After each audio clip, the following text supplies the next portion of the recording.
ಎಲ್ರಿಗೂ ನಮಸ್ಕಾರ. ಎಲ್ರಿಗೂ ಎಜುವರ್ಡ್ ಕನ್ನಡ ಯೂಟ್ಯೂಬ್ ಚಾನಲ್ಗೆ ಸ್ವಾಗತ. ಯಾರೇನೋ ನಮ್ಮ ಚಾನಲ್ ಸಬ್ಸ್ಕ್ರೈಬ್ ಆಗಿಲ್ಲ, ಇಕ್ಕೊಳ್ಳಿ ನಮ್ಮ ಚಾನಲ್ ಸಬ್ಸ್ಕ್ರೈಬ್ ಆಗಿ. ಅದೇ ರೀತಿ ಪಕ್ಕದಲ್ಲಿರೋ ಬೆಲ್ಲೈಕನ್ನ ಪ್ರೆಸ್ ಮಾಡೋದ್ರ ಮುಖಾಂತರ ಆಲ್ ಅನ್ನೋ ಆಪ್ಷನ್ನ ಸೆಲೆಕ್ಟ್ ಮಾಡ್ಕೊಳ್ಳಿ. ನಾವು ಮಾಡೋ ಪ್ರತಿಯೊಂದು ವೀಡಿಯೋಸ್ ಕೂಡ ನಿಮಗೆ ನೋಟಿಫಿಕೇಶನ್ ಮುಖಾಂತರ ಬರುತ್ತೆ.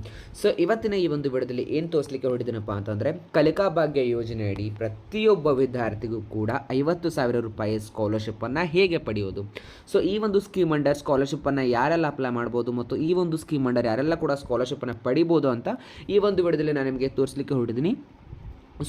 ಈ ಒಂದು ವಿಡಿಯೋದಲ್ಲಿ ಮತ್ತೇನು ನಾನು ನಿಮಗೆ ಹೇಳ್ಕೊಡ್ತೀನಿ ಅಂದರೆ, ಮತ್ತೆ ಸುಮಾರಷ್ಟು ಸ್ಕಾಲರ್ಶಿಪ್ಗಳ ಬಗ್ಗೆ ಕೂಡ ಈ ಒಂದು ವಿಡಿಯೋದಲ್ಲಿ ನಾನು ನಿಮಗೆ ಇನ್ ಡೀಟೇಲ್ ಮಾಹಿತಿಯನ್ನು ನೀಡಿರ್ತೀನಿ. ಹಾಗೆ ಯಾರೆಲ್ಲ SSP ಸ್ಕಾಲರ್ಶಿಪ್ಗೆ ರಿಲೇಟೆಡ್ ಆಗಿ ನಿಮಗೆ ರೀಸೆಂಟಾಗಿ ಅಪ್ಡೇಟ್ಗಳನ್ನು ಮಾಡಿ ಬಂದಿರ್ತೀರ ಅಂತಂದರೆ, ರೀಸೆಂಟ್ ಅಪ್ಡೇಟ್ಸ್ಗಳನ್ನು ಮಾಡಿರ್ತಾರೆ SSP ಸ್ಕಾಲರ್ಶಿಪ್ಗೆ. ಅಂಥವರು ಏನಾದರೂ ಇಫ್ ಇನ್ ಕೇಸ್ ನಿಮಗೆ ಪ್ರಾಬ್ಲಮ್ ಬಂತಪ್ಪ ಅಂತಂದರೆ, SSPಯಲ್ಲಿ ಏನಾದರೂ ನಿಮ್ಮ ಒಂದು ಡೀಟೇಲ್ಸ್ ಅಪ್ಡೇಟ್ ಆಗಿಲ್ಲ ಅಂದರೆ, ಕೆಲವೊಂದಿಷ್ಟು ವಿದ್ಯಾರ್ಥಿಗಳ ಸ್ಕೋರ್ ಕೂಡ ಅಂದರೆ ರಾಂಗ್ ಅಪ್ಡೇಟ್ ಆಗಿದೆ, ಕೆಲವೊಂದಿಷ್ಟು ವಿದ್ಯಾರ್ಥಿಗಳಿಗೆ ಏನಾಗಿದೆ ಅಂತಂದರೆ ಕೌನ್ಸಿಲಿಂಗ್ ಡೀಟೇಲ್ಸ್ ಎರರ್ ಬಂದಿದೆ. ಈ ರೀತಿ ಸುಮಾರಷ್ಟು ಪ್ರಾಬ್ಲಮ್ಸ್ಗಳನ್ನು ಫೇಸ್ ಮಾಡ್ತಕ್ಕಂಥ ಸ್ಟೂಡೆಂಟ್ಸ್ಗೆ ಈ ಒಂದು ಚಾನಲಲ್ಲಿ ನಾನೀಗ ರೀಸೆಂಟಾಗಿ ಒಂದು ವೀಡಿಯೋನ ಮಾಡಿ ಹಾಕಿದ್ದೀನಿ. ಆ ಒಂದು ವಿಡಿಯೋದಲ್ಲಿ ಇನ್ ಡೀಟೇಲ್ ಎಲ್ಲ ಒಂದು ಪ್ರಾಬ್ಲಮ್ಗೂ ಕೂಡ ಸೊಲ್ಯೂಷನನ್ನು ಹೇಳಿದೆ. ಯಾರೇನೋ ಆ ಒಂದು ವಿಡಿಯೋನ ನೋಡಿಲ್ಲ, ಈ ಕೂಡಲೇ ಹೋಗಿ ಆ ಒಂದು ವಿಡಿಯೋನ ನೋಡ್ಕೊಂಬನ್ನಿ ಅಂತ ಹೇಳ್ತೀನಿ. ಬನ್ನಿ ಇವತ್ತಿನ ಈ ಒಂದು ವಿಡಿಯೋನ ನಾನು ನಿಮಗೆ ಸ್ಟಾರ್ಟ್ ಮಾಡ್ತೀನಿ. ಹೌದು, 50,000 ಕಲಿಕಾ ಭಾಗ್ಯ ಯೋಜನೆ ಅಡಿ ನೀವು ಜಸ್ಟ್ ಒಂದು ಅಪ್ಲಿಕೇಶನ್ನ ಹಾಕಿದರೆ ಸಾಕು, ನಿಮಗೆ ಬಂದುಬಿಟ್ಟು ಸ್ಕಾಲರ್ಶಿಪ್ ಬಂದುಬಿಟ್ಟು ನಿಮ್ಮ ಒಂದು ಅಕೌಂಟಿಗೆ ಕ್ರೆಡಿಟ್ ಆಗುತ್ತೆ. ಅದನ್ನು ಹೇಗೆ ಪಡೆಯೋದು ಅಂತ ಅನ್ನೋದಾದರೆ, ಬನ್ನಿ ನಿಮಗೆ ಅದನ್ನು ನಾನು ತಿಳಿಸ್ಕೊಡ್ತೀನಿ. ಏನಪ್ಪ ಅಂತಂದರೆ, ಕರ್ನಾಟಕ ಸರ್ಕಾರದ ಕಾರ್ಮಿಕ ಕಲ್ಯಾಣ ಮಂಡಳಿ ಬಡ ಕಾರ್ಮಿಕ ಕುಟುಂಬದ ಮಕ್ಕಳಿಗೆ ಶಿಕ್ಷಣವನ್ನು ಬಲಪಡಿಸುವ ಉದ್ದೇಶದಿಂದ ಕಲಿಕಾ ಭಾಗ್ಯ ಯೋಜನೆಯನ್ನು 2025-26ನೇ ಸಾಲಿನಲ್ಲಿ ಇದನ್ನು ಅಡಾಪ್ಟ್ ಮಾಡಿದ್ದಾರೆ. ಹೇಗೆ ಮತ್ತು ಇದು ಯಾರಿಗೆಲ್ಲ ಬರುತ್ತೆ ಮತ್ತು ಯಾವ್ಯಾವ ಒಂದು ವರ್ಗದವರಿಗೆ ಎಷ್ಟೆಷ್ಟು ಸ್ಕಾಲರ್ಶಿಪ್ಪನ್ನು ನೀವು ಪಡಿಬೋದು ಅಂತ ನೋಡೋದಾದರೆ, ನೆರವಿನ ಮೊತ್ತ ಬಂದುಬಿಟ್ಟು ಯೋಜನೆ ಅಡಿ ಏನಂತಂದರೆ, ನೀವು ಹಿಂದಿನ ವರ್ಷದಲ್ಲಿ ಪ್ರತಿಶತ 75ಕ್ಕಿಂತ ಹೆಚ್ಚು ಅಂಕಗಳನ್ನು ಗಳಿಸಿರಬೇಕು ಮತ್ತು ಪ್ರತಿಭಾವಂತ ಮಕ್ಕಳಿಗೆ ಮಾತ್ರ ಈ ಒಂದು ಸ್ಕಾಲರ್ಶಿಪ್ ಸಿಗೋದು. ಪ್ರಾಥಮಿಕ ತರಗತಿಗಳಿಗೆ ಅಂದರೆ 1ರಿಂದ 5ನೇ ತರಗತಿ ವಿದ್ಯಾರ್ಥಿಗಳಿಗೆ ವರ್ಷಕ್ಕೆ 2,000ದಿಂದ 4,000 ರೂಪಾಯಿಗಳವರೆಗೆ ಸ್ಕಾಲರ್ಶಿಪ್ ಸಿಗುತ್ತೆ. ಇನ್ನು ಪ್ರೌಢಶಾಲೆ ವಿದ್ಯಾರ್ಥಿಗಳಿಗೆ ಅಂದರೆ 6ರಿಂದ 10ನೇ ತರಗತಿಯಲ್ಲಿ ಓದತಕ್ಕಂತಹ ವಿದ್ಯಾರ್ಥಿಗಳಿಗೆ 5,000ದಿಂದ 7,000 ರೂಪಾಯಿಗಳವರೆಗೆ ನಿಮಗೆ ಸ್ಕಾಲರ್ಶಿಪ್ ಅನ್ನೋದು ಸಿಗುತ್ತೆ. ಇನ್ನು PUC ಅಥವಾ ಪ್ರೀ ಯೂನಿವರ್ಸಿಟಿ ವಿದ್ಯಾರ್ಥಿಗಳಿಗೆ 8,000ದಿಂದ 12,000 ರೂಪಾಯಿಗಳು ಮತ್ತು ಪದವಿ ಅಥವಾ ಸ್ನಾತಕೋತ್ತರ ವಿದ್ಯಾರ್ಥಿಗಳಿಗೆ 15,000ದಿಂದ 25,000ವರೆಗೆ. ಇನ್ನು ವೃತ್ತಿಪರ ಕೋರ್ಸುಗಳಿಗೆ ಅಂದರೆ ಇಂಜಿನಿಯರಿಂಗ್ ಅಥವಾ ಮೆಡಿಕಲ್ ಕೋರ್ಸ್ಗಳಿಗೆ ನೋಡ್ಬೋದು, ನೀವು ಇಲ್ಲಿ 30,000ದಿಂದ 50,000ವರೆಗೆ ನಿಮಗೆ ಈ ಒಂದು ಸ್ಕಾಲರ್ಶಿಪ್ ಬಂದುಬಿಟ್ಟು ಏನಂತಂದರೆ ಸಿಗುತ್ತೆ. ಇದನ್ನು ಹೇಗೆ ಅಪ್ಲೈ ಮಾಡೋದು ಮತ್ತು ಎಲ್ಲಿ ಅಪ್ಲೈ ಮಾಡೋದು ಅಂತ ಕೂಡ ಇಲ್ಲಿ ಹೇಳಿದ್ದಾರೆ. ಮತ್ತು ಅರ್ಹತಾ ಮಾನದಂಡಗಳು ಅಂದರೆ ಯಾರೆಲ್ಲ ಈ ಒಂದು ನೋಡಿ, ಈ ಒಂದು ಯೋಜನೆಗೆ ಒಂದು ಕೆಲವೊಂದಿಷ್ಟು ಕಂಡೀಷನ್ಸ್ಗಳಿದ್ದಾವೆ ಅಂತಂದರೆ, ಪೋಷಕರ ಕರ್ನಾಟಕ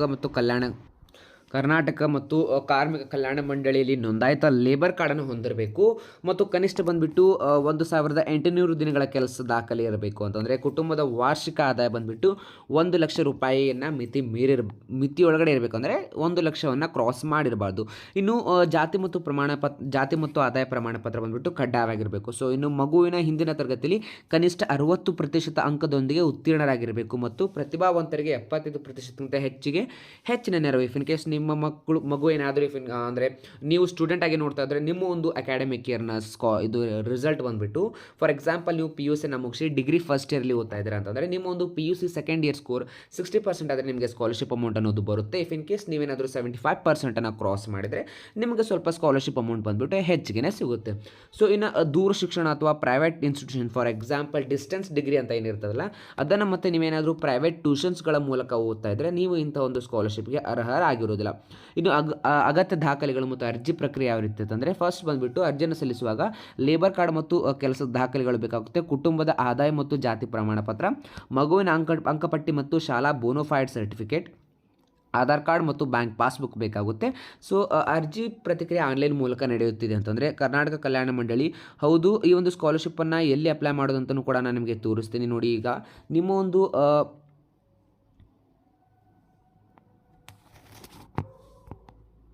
ಮೊಬೈಲ್ ಬ್ರೌಸರ್ನಲ್ಲಿ ಕಟ್ಟಡ ಕಾರ್ಮಿಕ KBOCWWB ಅಂತ ಸರ್ಚ್ ಮಾಡಿ. ಇಲ್ಲಿ ಬರುವಂಥ ಕಟ್ಟಡ Karnataka building and other construction worker welfare ಬೋರ್ಡ್ನಲ್ಲಿ ಹೋಗಿಬಿಟ್ಟು ನೀವು ಇಲ್ಲಿ ನೋಡ್ಬೋದು ಏನಪ್ಪ ಅಂತಂದರೆ, ಈ ಒಂದು ಪೇಜಲ್ಲಿ ಅಂತಂದರೆ ಈ ಒಂದು ಮೇನ್ ಪೇಜಲ್ಲಿ ನಿಮಗೆ ಇನ್ ಡೀಟೇಲ್ ಆಗಿ ಅವರು ಎಲ್ಲ ಒಂದು ಮಾಹಿತಿಯನ್ನು ನೀಡಿರ್ತಾರೆ. ಸೊ ಅದೇ ರೀತಿ ಇಲ್ಲಿ ನೋಡ್ಬೋದು Karnataka building and other construction worker welfare board ಅಂತ ಇದೆ. ಸೊ ಈ ಒಂದು ಸೈಟ್ ಬಂದುಬಿಟ್ಟು ಅಂಡರ್ ಮೇಂಟೆನೆನ್ಸಲ್ಲಿ ಇದೆ ಇವಾಗ ನಾನು ವಿಡಿಯೋ ಮಾಡ್ತಾ ಇದ್ದೀನಲ್ವ ಇವಾಗ. ಸೊ ಇದೇ ಒಂದು ಹೋಮ್ ಪೇಜ್ಗೆ ನೀವು ಭೇಟಿ ನೀಡಬೇಕಾಗುತ್ತೆ. ಸೊ ಇದೇ ಒಂದು ಪೇಜಲ್ಲಿ ನಿಮಗೆ ಸ್ಕಾಲರ್ಶಿಪ್ಪನ್ನು ಅಪ್ಲೈ ಮಾಡಲಿಕ್ಕೆ ಏನಪ್ಪ ಅಂತಂದರೆ ಇನ್ ಡೀಟೇಲ್ ಆಗಿ ಸಿಗುತ್ತೆ. ಸೊ ನೋಡ್ಬೋದು, ರಿಫ್ರೆಶ್ ಮಾಡಿದ ನಂತರ ಇವಾಗ ಈ ಒಂದು ಪೇಜ್ ಓಪನ್ ಆಗ್ತಾ ಇದೆ. ಸೊ ಇಲ್ಲಿ ಬಂದುಬಿಟ್ಟು ರಿಜಿಸ್ಟರ್ ಬಾರ್ ಲಾಗಿನ್ ಅಂತ ಇರುತ್ತೆ. ಸೊ ರಿಜಿಸ್ಟರ್ ಬಾರ್ ಲಾಗಿನ್ ಮೇಲೆ ನೀವೇನಾದರೂ ಕ್ಲಿಕ್ ಮಾಡಿದರೆ ಅಂತಂದರೆ ಸೊ ನಿಮ್ಮ ಒಂದು ಆಧಾರ್ ಅಂದರೆ ನಿಮ್ಮ ಒಂದು ಕಾರ್ಡ್ಗೆ ಅಂತಂದರೆ ಲೇಬರ್ ಕಾರ್ಡಿಗೆ ಲಿಂಕ್ಡ್ ಇರುವಂತಹ ಮೊಬೈಲ್ ನಂಬರನ್ನು ನೀವು ಬಳಸ್ಕೊಂಡ್ಬಿಟ್ಟು ಇಲ್ಲಿ OTP ಜನ್ರೇಟ್ ಮಾಡ್ಕೋಬೇಕಾಗುತ್ತೆ. ಸೊ OTP ಜನ್ರೇಟ್ ಆದ ನಂತರ ನಿಮಗೆ ಯಾವ ರೀತಿ ಅಂತಂದರೆ ಇಂಟರ್ಫರೆನ್ಸ್ ಸೊ ನೋಡ್ಬೋದು ನೀವು ನಿಮಗೆ ಒಂದು ಏನಂತಂದರೆ ರಿಲೇಟೆಡ್ ಇರತಕ್ಕಂತಹ ಒಂದು ಸ್ಕೀಮ್ಗಳು ಇಲ್ಲಿ ಕಾಣ್ತವೆ. ಅಂತಂದರೆ ನೀವು ಯಾವ ಸ್ಕೀಮ್ಗೆ ಎಲಿಜಿಬಲ್ ಇದ್ದೀರಾ ಅಂತ ಅಂದರೆ ಫಾರ್ ಎಕ್ಸಾಂಪಲ್ ಆಕ್ಸಿಡೆಂಟ್ ಅಸಿಸ್ಟೆಂಟ್ಗೆ ಎಲಿಜಿಬಲ್ ಇದ್ದೀರಾ, ಅಥವಾ ತಾಯಿ ಮಗು ಸಹಾಯಸ್ಥ, ಕಂಟಿನ್ಯೂಷನ್ ಆಫ್ ಪೆನ್ಷನ್ ಮತ್ತು ಡೆಲಿವರಿ ಅಸಿಸ್ಟೆನ್ಸ್, ಡಿಸೆಬಿಲಿಟಿ.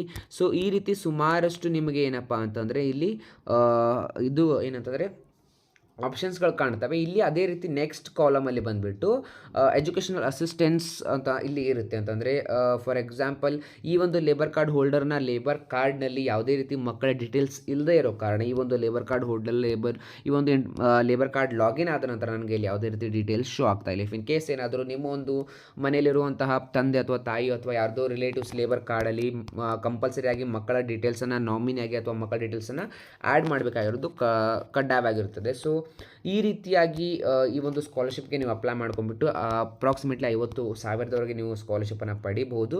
ಸೊ ಇದೇ ರೀತಿ ಹೊಸ ವಿಡಿಯೋಗಾಗಿ ನಮ್ಮ ಒಂದು ಚಾನಲ್ ಸಬ್ಸ್ಕ್ರೈಬ್ ಮಾಡ್ಕೊಳ್ಳಿ. ಅದೇ ರೀತಿ ಪಕ್ಕದಲ್ಲಿರೋ ಬೆಲ್ಲಕ್ಕನ್ನು ಪ್ರೆಸ್ ಮಾಡೋದ್ರ ಮುಖಾಂತರ ಆಲ್ ಅನ್ನೋ ಆಪ್ಷನ್ನ ಚೂಸ್ ಮಾಡ್ಕೊಳ್ಳಿ. ಸೊ ನಾವು ಮಾಡೋ ಪ್ರತಿಯೊಂದು ವಿಡಿಯೋಸ್ ಕೂಡ ನಿಮಗೆ ನೋಟಿಫಿಕೇಶನ್ ಮುಖಾಂತರ ಬರುತ್ತೆ.